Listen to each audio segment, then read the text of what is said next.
ছাত্রীর সঙ্গে নোংরামি, আবার মামলা প্রত্যাহারের জন্য হুমকি দেওয়া হচ্ছে বলেও অভিযোগ।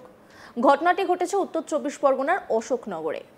অভিযোগ, চলতি বছরের মার্চ মাসে ওই ছাত্রী বাড়ি ফেরার পথে স্থানীয় দোকান থেকে জিনিস কিনতে গেলে তাকে আটকে রেখে তার সঙ্গে নোংরামি করে দোকানদার।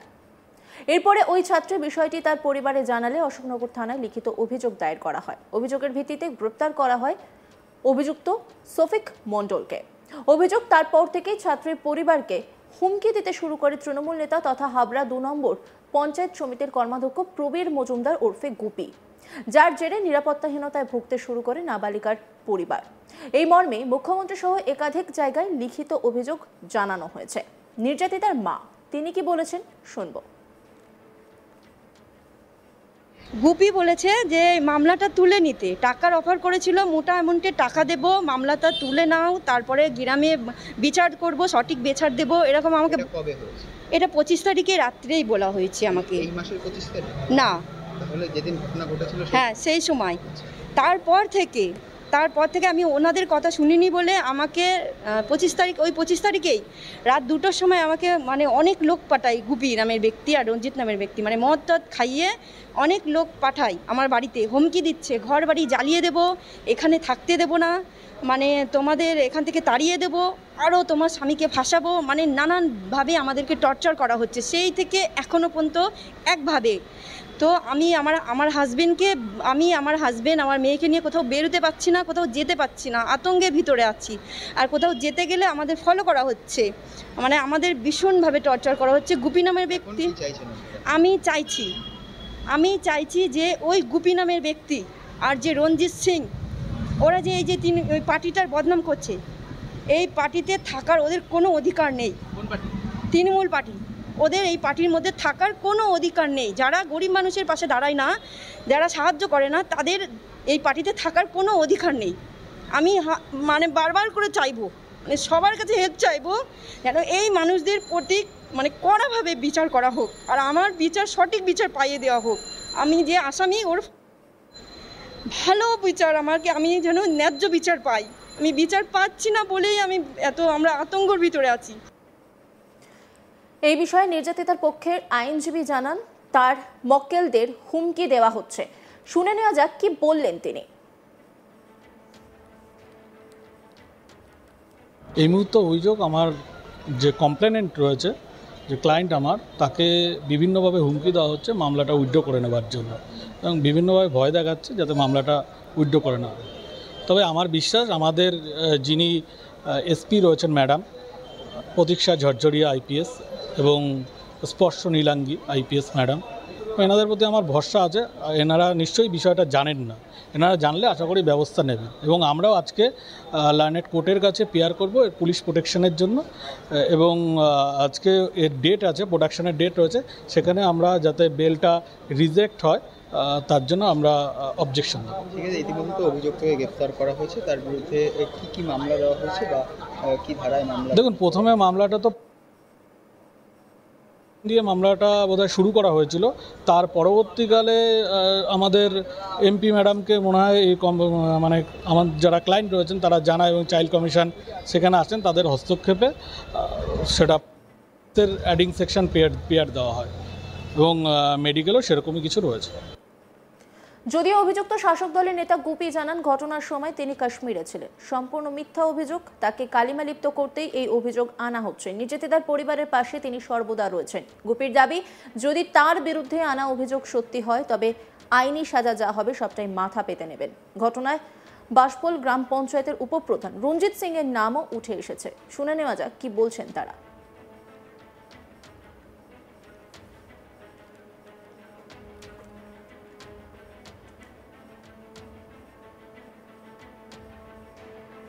যখন যেদিনকে এই ক্লেমটা হয়, হওয়ার পরে আমার বাড়িতে ওই মেয়েটার বাবা মা আমার বাড়িতে যান। আমার বাড়িতে গিয়ে কান্নাকাটি, দাদা এই বিষয়। তো আমি সর্বপ্রথম তাকে বললাম যে দেখো, এটা পঞ্চায়েতের বিষয় নয় যে আমরা বিচার করবো, এটা বিষয় না, এটা আইনের দ্বারস্থ হতে হবে, আইনের প্রশাসনের এতে মাধ্যমটা নিতে হবে। তাহলে আইনে যখন আমি পাঠাচ্ছি, তাহলে আমি আবার গিয়ে ওদেরকে হুমকি দেবো?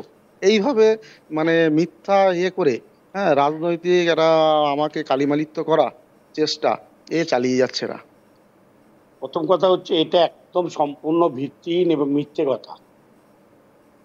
প্রথম কথা,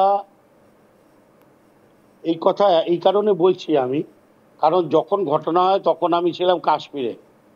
আমি কাশ্মীরে ঘুরতে গেছিলাম পরিবার নিয়ে। আমার ফেসবুকগুলো লক্ষ্য করলে বুঝতে পারবেন যে আমি 25 তারিখের পর আমি কাশ্মীর থেকে এসছি। আর সেকেন্ড কথা হচ্ছে যে ওই এলাকায় একটা ঘটনা ঘটেছে। আমরা সব সময় যে এরকম অমানবিক ব্যাপার করা হয়েছে, আমরা সেই পরিবারকে সবসময় আমরা বলি যে আইনের দ্বারস্থ, আইন যেটা করবে সেটা। দেখুন, শুধুমাত্র চক্রান্ত করে আমার ওই এলাকার একটা স্বচ্ছ ইমেজ আছে, আমি ওখানকার জনপ্রতিনিধি, আমি ভয় দেখাবো, আমি টাকার বান্ডিল নিয়ে যাব, একদম মিছে শুধু আমাকে কালিমা লিপ্ত করবার জন্য বিজেপি এই চক্রান্ত করছে।